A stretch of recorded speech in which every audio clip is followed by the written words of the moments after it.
Right. We're up. And that was AC/DC and Sync the Pink. I'm here with Michael Williams here, by the way, in the Much Music Studios. I forget sometimes, fellas. It just, you know, think big. With Angus Young. Yep. And Brian Johnson. How you doing, Mike?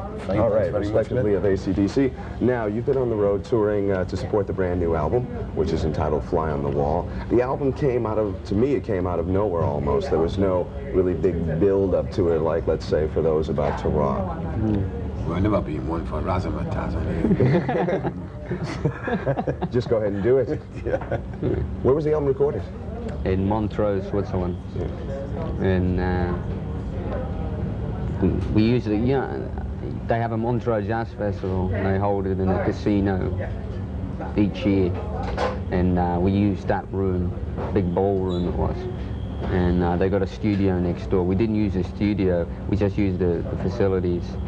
We used the ballroom for the sound. All right. Yeah. Now, who engineered the album this time around? A guy called Mark Burnley. In the past, you've used John Mutt Lange. Yeah. And a few others, and actually your brother, who is an ex-member of the Easy Beats, depending on if you call it X or not, and he's currently with Flash in the Pan. He worked with you for years. Why did he all of a sudden stop working with you? He'd done, well, 6 albums with us, and a live album, and he just felt it was time we went out and learned a bit ourselves. He wanted us to go and do more for ourselves, because he always said to Malcolm, you could do what I do quite simply. And Malcolm's always been very good in a studio creating time. Even when we worked with like Mutt Lange, everyone said, oh, Mutt Lange produced Back in Black, load of Codswallop Brewing. It was Malcolm sat in on most of it. And any of the songs that people remember on that album, the ones that mean something are the ones that Malcolm worked on. Now, with Fly on the Wall, you're sort of taking more of everything in your own hands this time around, and does it feel comfortable? Does it feel good? Yeah, it's good. We can get up at our own time.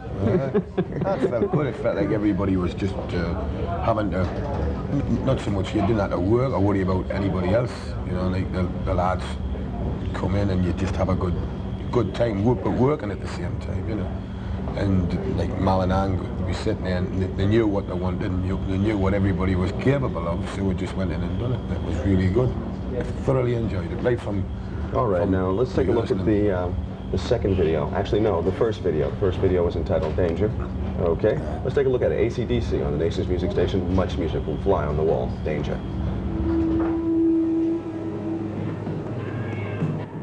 AC/DC, take it from the LP Fly on the Wall, and Angus Young and Brian Johnson from AC/DC are in the studio with me. Now let's talk about the lyrics, or the possible censorship of lyrics that's coming up. I mean, the name AC/DC has been brought up a lot of times down in the States at the hearings that they're having, or the inquest.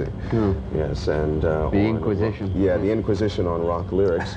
And of course, AC/DC's name came up even more so over the last couple of months when the situation in California happened with the person who was doing all sorts of evil and nonsense, and alluded to the fact that I guess it was Night Prowler, was one of his favorite tracks. Okay, so your name came up again with violence in music and all that. How do you feel about the possible censorship of lyrics? Because they will be directing attention at groups like AC/DC. I think in one way it's stupid, really, but I mean there's always that mentality from in America. You get that thing where they always want to carve up something, whether it be movies, books, and when it comes to something like us, they just, I know for years, I think it's one special lot, a church, what do you call them? Moral majority. Yeah, I mean they love playing our records backwards, though with us we just put it straight on the title, Highway to Hell, so there's, I think they don't appreciate our honesty. But when it comes to people like that, the one thing I do get annoyed at is they waste public money, by bringing up like senators and people like this. So I wonder where they get the power, you know, the people who vote them in, to vote in such a clown who can sit there and that's all he's got to do all day is sit there and go, oh, you know, I think I'll read some rock lyrics, you know. It's a bit silly when really they should be out there grafting for something else. We're not politicians, we're musicians, you know. And that's what these people ought to stick to, politics, which they do a very rough job of anyhow. And we'll stick to being musicians. Well, the band, the roots of the band are definitely blues, and we were talking about the blues earlier on. You said you had a few favorite blues guitarists, because a lot of people have said AC/DC is a heavy metal band. I mean, it's steeped in blues, is it not? I would say Yeah, we used to, when we first started in clubs and that, we used to take old blues songs, play them as we are, and they just used to come out that way.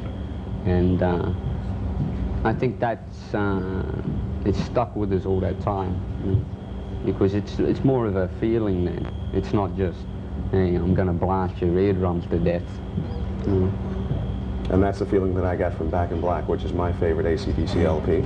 So at this point, I'm going to thank you, unless you want to play that 5-string guitar over there, because I figured it would be easier with 5. I know it's easier with 5 for me. I mean, I don't know about you. It's all right, I've only got 4 fingers. Oh, good. Okay, so maybe we'll have you do that in just a moment. But my favorite track is coming up, and I got to say thank you, unless we get you on that guitar, because we're going to have to get out of here. Brian, pleasure. all the best, eh? Thanks, Mike. And do take care of yourself. And this is AC/DC, Back in Black, one of my faves on Much Music. Thanks a lot.